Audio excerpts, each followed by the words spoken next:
Welcome everyone back to Ori and the Blind Forest. We are now trying to get back the orb that some random lanky man stole from us. Nice. Yeah, I remember my first playthrough of this. These like frog dudes, whatever the fuck they are. They were like really tough for me to kill. Yeah. They have a lot more health and they do a ton of damage. So be careful. You know, there's that guy. Dude, I've been thinking about Shadow of the Colossus a lot over the week, and I've now just realized it's because of this game. Yeah, we were talking about that last part. Like you were bringing up Shadow of the Colossus comparisons, which I never really thought of for this game, but I can definitely see where because I think everyone thinks, Metroidvania, like, Metroid and Castlevania vibes, which obviously this gives off, but the way it does storytelling with cutscenes gives me way more vibes of eco games. Yeah. Though the eco games do have plenty of... Well, you know what, you're right, because it has the voiced like scenes, but it's in a language that nobody speaks. Yeah, it's mostly visual. Yeah, it's cool. God, this game is gorgeous. Like, eco, you could probably take out all subtitles and the game would work just fine because you don't really have subtitles in the beginning. Yeah. Because Yorda doesn't get subtitles until you beat the game, I believe. Yeah, you have to beat the game once. Shadow of the Colossus, not so much. You kind of need subtitles for that one. I mean, you technically don't, but it wouldn't make sense why we're just staring up at the ceiling, listening to a voice that we can understand. You can drive everything you need to know about eco without dialogue. Yeah. Without actually knowing what they're saying. Shadow of the Colossus, you kind of need to know what they're saying. Yeah, and that's the same for The Last Guardian. I kind of would like another game from them where you can't really understand any of the dialogue. Yeah. And that's something I get from the vibe of this game. Like, obviously there's some deeper things that need to be said to get across, but I think this would still be a pretty great and engaging story if you took out subtitles. You just want to get the details that this is a child of the forest, maybe. Or it might be harder to communicate that. You might not, like, get some of the finer, like, just expository details that Sane gives you, basically. Yeah. New power. Yeah, so all these powers are other Oris that died and turned into little trees. Could that also be the one you were as at the beginning, and this is a new one, or? What do you mean? Or is that one from the beginning you revived? Because the one at the beginning died, right? The one? What do you mean, the one? That you played as in the beginning, who had the tragedy. No, this is Ori. Ori is always Ori. You play as Ori in the very opening. He like passes out, but it's in view of the I took that to mean he died. When I played it, I thought he died. But he immediately revives if that's the case. Well, yeah, I did. The way you said that, I was like, oh, could that be one of the trees as well? And you were just playing as a completely new character. I don't know. No, because you see Ori collapse in the spot, and then he immediately gets up.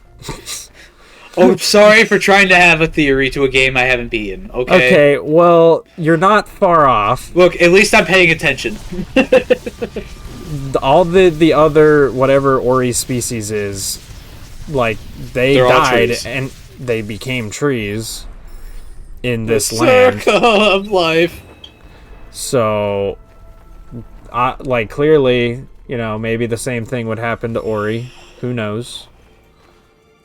Maybe the sequel knows. but I don't want to say anything about that yet. One day, in like a year from now or something. Yeah, I'll record it soon at least, because now watching this, I'm back in the Ori mood. Because I recorded this a long time ago. Well, maybe you should play those games. How well do they work on a PS2 emulator? I don't know. I don't play them that way. I could. Well, I own them on PS3, but like it'd be easier to record, you know.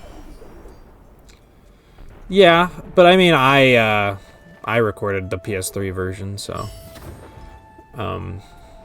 Right.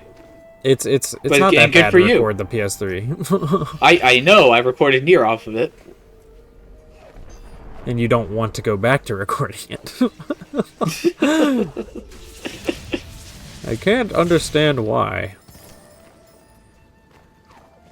But yeah, anyways, we got our double jump. It's been seen as we've been doing this in the background. It is really satisfying. Yeah. It's just one of those like those things that just feels great in this game. Because it just lets you do so much more. It's a simple addition. Like, yeah, a lot of these games have a double jump. So now, is Ori and enemies 3D objects?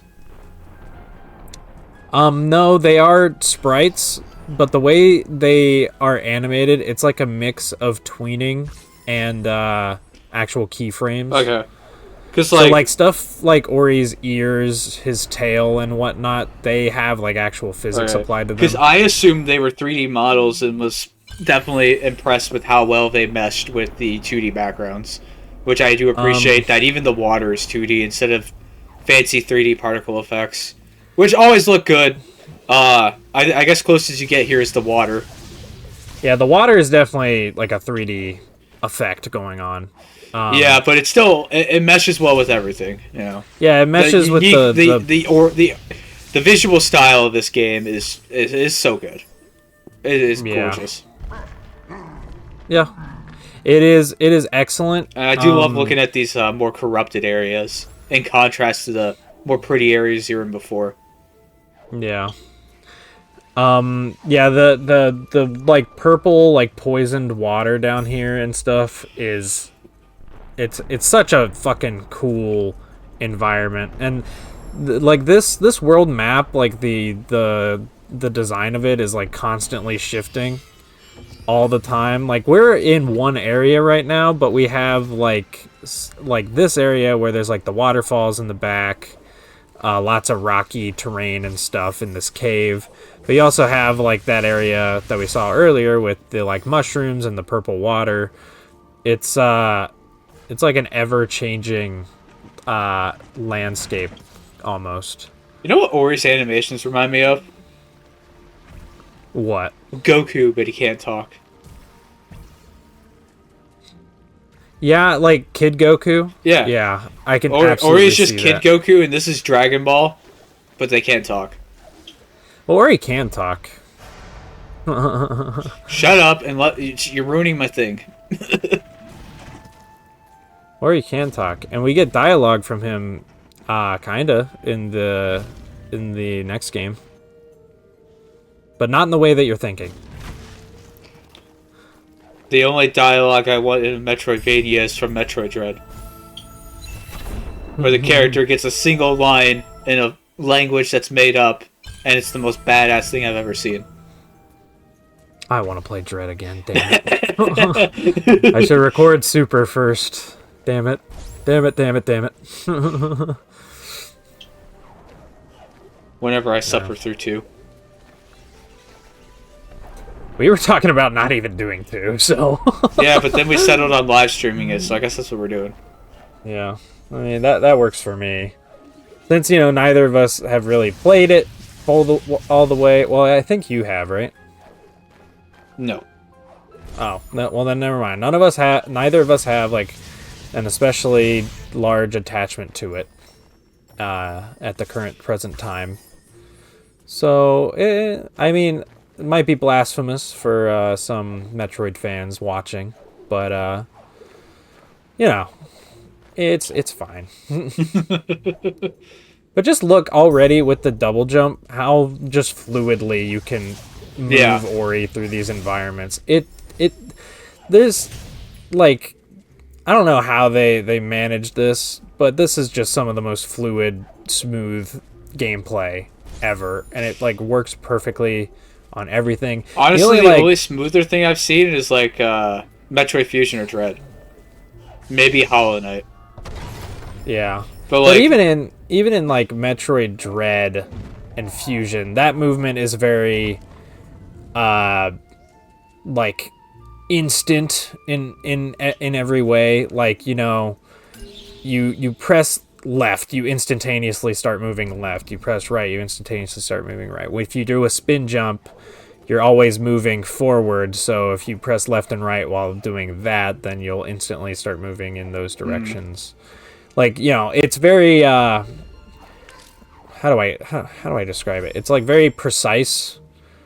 This has an air of like floatiness to it, like but much smoother than Super Metroid.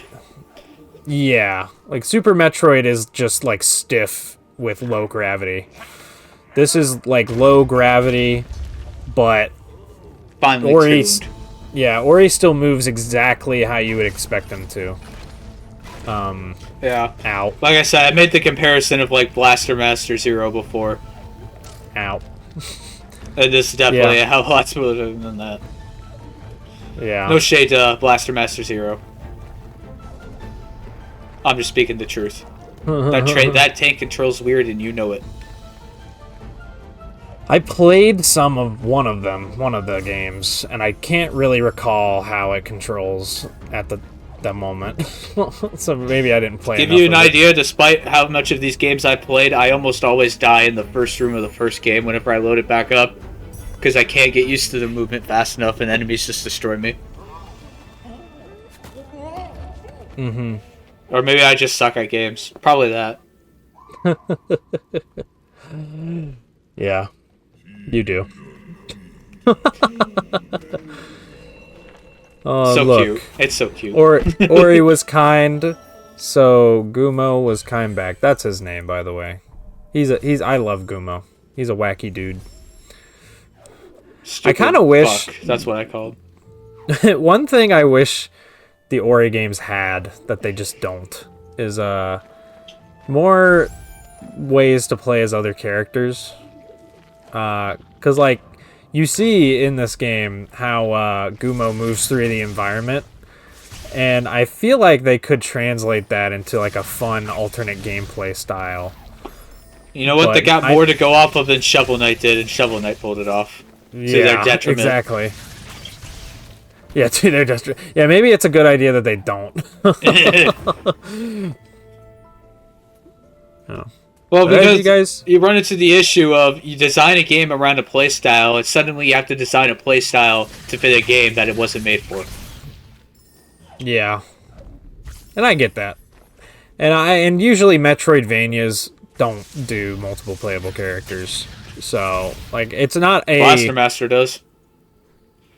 Okay, well, nobody plays that. Metroidvanias that people play don't do that. So trying to think of a counter. And you can't. And that's okay. Actually, Symphony of the Night. Oh, that pissed me off. Oh yeah, Symphony of the Night does have multiple playable characters. Yeah, bitch. But that is not the thing that pissed me off. The thing that pissed me off was seeing the I know. It was just perfectly timed. Seeing the life up and not being able to get it. It's just... I want it. You were right there. You were so close. But you it's literally... Anytime that happens in these games, I'm like constantly thinking about that that power-up that I won't be able to get for like the next hour. Whee! Yeah, they have like great little animation details in this too. Like, he has a triple jump, a Mario 64 style triple jump animation, but it doesn't do anything gameplay wise. It's just if you happen to press the buttons that way, then you get it. You know what the worst thing in Metroidvania is? What? When you see an item you can't get, and you get the item to get it, and then realize you need a second item with it. And you have to go further. Yep. That happens a lot in my my Metroid playthrough specifically, because it's like, oh, there's a speed booster block here, that's fine, but then you get through it, and then you need like a power bomb after it or something. It makes me upset. That happens a lot in Hollow Knight. Oh god, makes me not want to play that game even more. It's so good. The nice thing about Hollow Knight is you don't get many abilities that upgrade your movement, so they're few and far between. So you're not going back constantly to check and see if you can do it. Yeah. Well, also the like world map in that game is massive, isn't it? Yeah, to complement having fewer abilities. So you have a lot to explore when you get each new ability. So you don't have to keep getting new ones for a smaller map. Game seems like it'd be very, very hard for me to get through. Not necessarily like a challenging game, though I'm sure it is a challenging game. But Probably like the last third. Hard in that, like, there's just so much to it that I wouldn't necessarily want to, you know, keep going. Like, I'd probably have to take a lot of breaks for that game. Yeah, it's closer feeling to something like Castlevania, where you don't want to do it in one sitting, like a Metroid game that you can speedrun. Yeah. You don't have the full RPG mechanics, but there are various upgrades you can get. Mm-hmm. And it feels like a game that wants you to take your time with this exploration and understanding the world. That is something that I will I'll defend the Metroid series on. People were, when Dread was coming out and it was $60, people were of course comparing it to stuff like Hollow Knight, which is a big ass, long ass Metroidvania, but it's only, you know, the price of an indie game, obviously. Yeah. And I think both, like, I think Hollow Knight could potentially be worth $60, but the difference for Metroid specifically is that it definitely goes for the replay aspect more than anything. That's what all the 2D Metroids are really good at. But it also has the presentation and production value needed for a $60 game. And Hollow Knight, for as long as it is, that means it has a lot of fluff and a lot of... While there are lots of trinkets you can find and such to keep you going, there is still just a lot of empty space that's mainly just there to give you something to jump across and fight. Because general traversal of the map is much harder than a Metroid game, which... Metroid only gets as hard as something like Fusion or Dread, which, while people say are hard, are mainly hard for boss fights, not general traversal. Yeah. At least in my opinion. Yeah, I can agree with that. But Hollow Knight can be hard everywhere you go, with differing challenges and such. Which I do like a lot, but Hollow Knight's not a replayable game like Metroid. No, You're gonna want to wait a while to play it again. But it's a very, very good and rewarding game. Ow. Yeah, Hollow Knight just does seem like one of those play it every once in a blue moon type of games. That's why we're waiting for Silksong. Yeah. It's like I would play Hollow Knight and then not play it a single time until the next game came out, you know? That's what that kind of series would be to me. I've gone through it a couple of times, and yeah, that's pretty accurate. Mm-hmm. But, like, every single 2D Metroid game, I've played it, like, front to back, like, 3 times in a row. The first time I played it, at least, you know? Sometimes it's more. Like Dread, I did like 4 or 5 playthroughs before I was done with it. The Jinso tree. I got through this, and I think part of the next dungeon, and I think that's where I stopped. So you basically got halfway through the game. Yeah. Yeah. Well, this is awkward. This is very awkward. Why did I pause it? So remember part 9 of Doom? Why? Why is it still paused? Okay, we're back. When Doom Guy edits Ori in the Blind Forest. That'd be a For funny those who don't know like... what we're referencing, please go watch the Doom playthrough and get to part 9. You will not regret it. You will not. You will not regret it.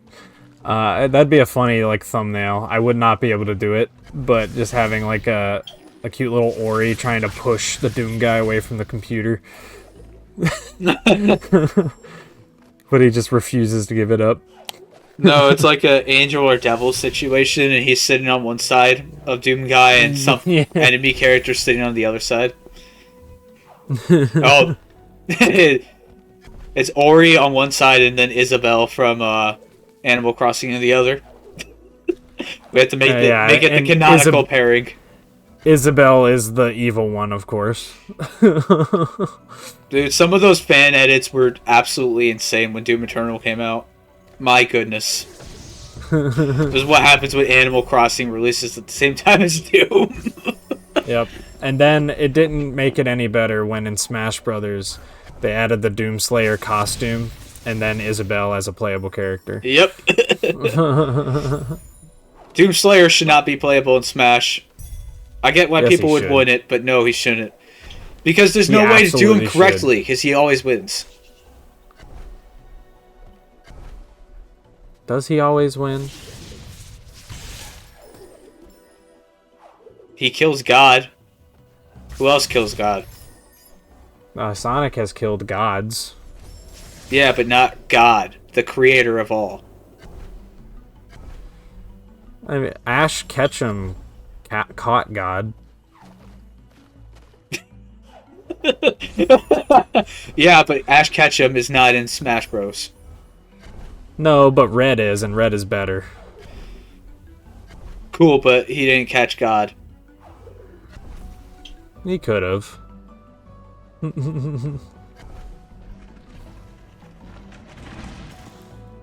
Anyways, Gordon Freeman for Smash, please. Nah, put actual Dante in it. Dante would be great in Smash, I think. I could just see your soul die when that happened. I really tried to get the cool skip. I don't think I see the one in the very top left. No.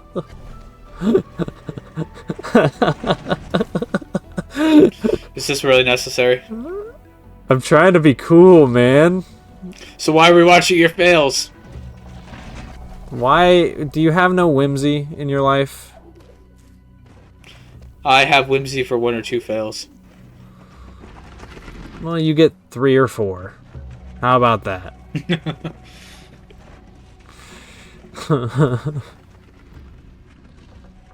Yeah, the quote-unquote dungeons in this game are fucking cool.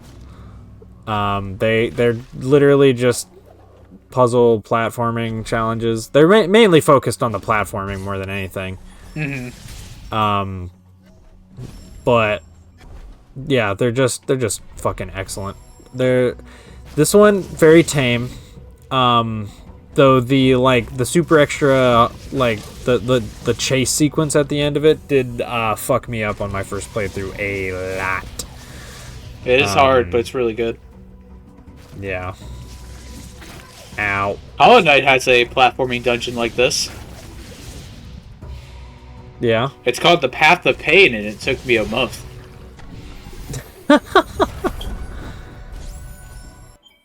The Path of Pain. That sounds like something that would be in that game. Yeah. It surely is.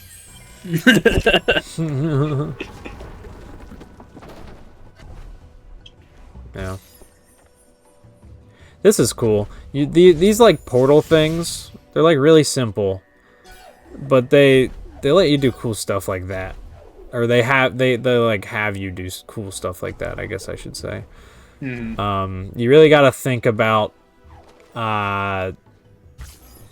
like Ori's move, like his movements a few steps in advance, you know. And I like it. There's not a lot of Metroidvanias that, well, other than maybe the Path of Pain, but there's not a lot of like Metroidvanias that I've played that really make you think about the platforming all too much. I guess other than the like escape sequences at the end of each Metroid game or whatever. You know, I didn't think about it when I first played it because it had been too long since I played this, but there's a level in Gravity Circuit that kind of plays like this with the teleporters. Oh yeah, there is. Yeah. And they reuse that for like the like final extra hard stage. Yeah. That's cool. Yeah, it was great. I love Gravity Circuit. I should play it again. Real quick on the game, we just got the coolest fucking power up ever. Yeah. Yeah, this was pretty good. They did good fucking awesome. This is the power up that defines the game. Yes. It's the equivalent of like the morph ball. Yes. Essentially that, but, you know, way cooler in every way. Because you can bash off of literally everything in this game, I swear. Enemies, you can, like, do cool stuff like that where you shoot it through a teleporter and then you have to, you know, re-aim it again. It's cool. And they really, really test you with this thing later on.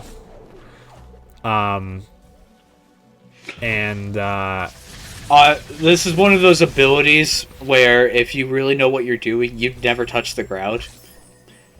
Yeah. And the only other game I played like that is like the Azure Striker Gunvolt series. The second game lets you do it with the character Copen, but specifically I'm thinking of the third game. We play as Kieran, and the specific move you get, it just feels so good with the general platforming. Yeah. Especially with the definitive edition here, since you get the extra power in this to make your own like orb and throw it. It allows you to like basically fly if you are skilled enough at it. It's really fucking hard to do. To like throw the orb and maneuver Ori at the same time such that, you know, you kind of go the same direction as the orb. You know you hit it good in a platformer in Metroidvania when you can make an ability that complements platforming and combat at the same time. Yeah. Because that's like an extra cool thing. It kind of gives Ori a more direct way to attack things other than using Sane. Because you can like, if it's like a faster enemy, you can like grab it, throw it into another enemy, or like throw it into an enemy's attack, throw it up into the air, juggle it while you're fucking hitting him with Sane. There's just so many layers to this ability. I haven't really played a game that has something on this level to where it's like so good for both platforming and just like combat.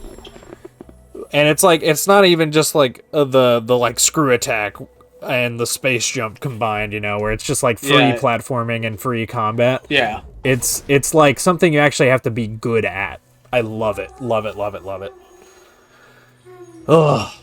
Honestly, one of the only things closest I can think of is potentially a Hollow Knight, where you can get a dash ability, and later on you get a upgrade to it, where your first dash will let you phase through an enemy and damage it, but it's still an upgrade. And then it has to recharge, so you have to wait again to be able to face like that. Yeah. But yeah, it's still an upgrade of abilities, so it's not one that's natural throughout the whole game. You don't get it until like the last third. Yeah. And in Hollow Knight, I know they have like you can do like a downward slash to like sort of bounce off of enemies and stuff. Yeah, but that's... I mean, it's mainly Link's sword from like Zelda 2. Or how Shovel Knight works. Somebody hasn't played but it's not DuckTales. No, I haven't. And I never will. You should. DuckTales is really good. I'm sure it is. I'm not going to play it. It's one of those NES platformers. It's like a Capcom classic, I would call it. It's excellent. What was I gonna fucking You know what say? else is a Capcom classic? What? Resident Evil, and that's what I'm gonna play. Already playing those. Exactly, I'm gonna keep playing them. Yeah, so talk about testing you with an ability. So in this area, you have to sort of angle orbs and then chase them down to keep a single orb going up and up and up and up to get it to break something later on, I believe. And later, we're gonna make you do it with a timer! Hooray! Yeah! That was a lucky shot on my behalf. Uh-oh! I done goofed. Fuck. That's why you clear out all the enemies first. Yeah, I tried to bash on the like lamp thing, but I was a little late on pressing the button. So they added Ori to Rivals of Aether as a playable character, and they use the bash, and it works exactly like how it does in this game. That seems a little overpowered. I'm sure it's balanced, but it just feels like something that'd be a little broken. It can be, but you know, like this game, to make really good use out of it, you have to be like super skilled at it. Like you have to be godlike at it. And because, you know, I played this game a lot, I'm actually pretty good at fucking Ori in that game. Because, like, you basically use bash in that to combo your opponent and to maneuver Ori around. And it's sick. Rivals of Aether is a sick platform fighter. Never played it. You should. As a competitive game, I certainly prefer Rivals of Aether over Smash Ultimate or something like that, you know? Yeah. But anyways, we got our first chase sequence. And the song is awesome, of course. Fuck! Go, Ori! I fucking love the main Ori theme. It makes me feel so many things. Yeah. And every time it's used, because it's obviously like leitmotifed into fucking every song in this game, basically. It just all the feels from this game combined just activate in my brain. Yeah.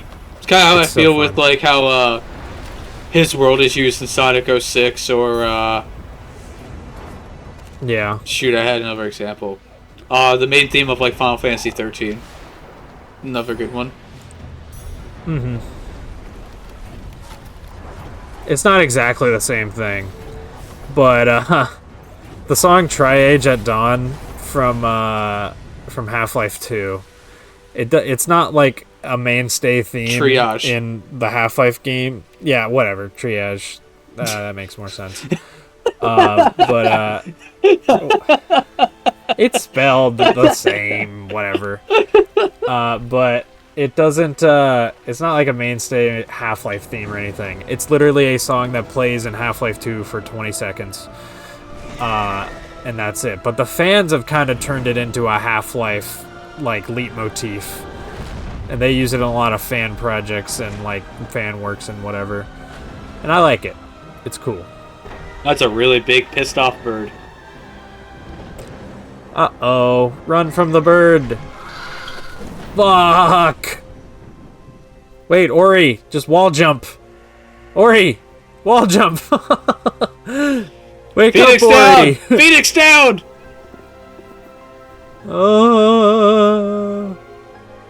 Fuck, Kuro is so intimidating. Yeah. Dude, I remember playing this and the part where you're like being hunted by a Kuro. It like scared the shit out of me. Yeah. And then this area here, when I first laid eyes upon it and the music started playing, I was just like, this is the most beautiful thing I've ever experienced in my life. I fucking love this. I love this song. I love how the water is now restored, so it's this pristine blue that we can swim in now. It just makes me so damn happy. It's all this game just makes me happy. I don't know what to say. I called the first part of this game will make you cry, but it'll also make you smile your face off. Mm-hmm. And I think, yeah, I just think it's a really well put together fucking experience. Everyone play this game right now, please.